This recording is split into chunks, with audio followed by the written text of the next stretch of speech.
رسول اللہ صلی اللہ علیہ وآلہ وسلم کا فرمان ہے، صحیح الترغیب کی روایت ہے 1861، بین یدی الساعہ یظہر الربا والزنا والخمر، قیامت سے پہلے سود، زنا اور شراب عام ہو جائیں گے۔ بعض علماء قرآن مجید کی آیات اور احادیث کی ترکیب پہ بھی بڑی مہارت رکھتے ہیں اور اس مہارت کے نتائج بہت عمدگی سے نکالتے ہیں، جیسے کہ صبح کی نماز کے بعد جو ایک مسلمان کو دعا پڑھنی ہوتی ہے، اللہم انی اسألک علما نافعا ورزقا طیبا وعملا متقبلا۔ تو یہاں حدیث کی ترتیب اس قدر خوبصورت ہے کہ اے اللہ، میں نفع مند علم کا سوال کرتا ہوں اور پاکیزہ رزق کا سوال کرتا ہوں اور مقبول عمل کا سوال کرتا ہوں۔ تو علماء محققین کہتے ہیں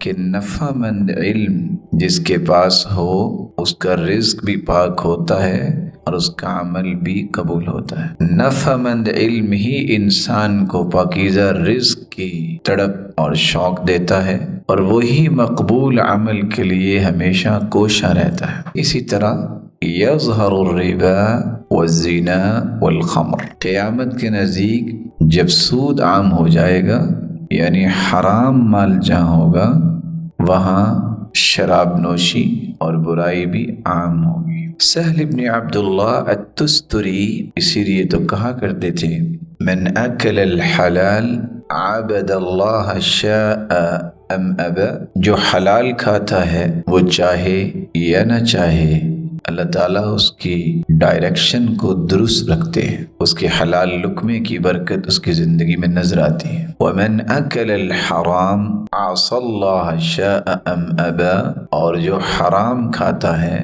وہ چاہے یا نہ چاہے اس سے برائی ہوتی ہے۔ تو رسول اللہ صلی اللہ علیہ وآلہ وسلم نے سود کا عام ہونا یہ قیامت کی نشانی بیان کی۔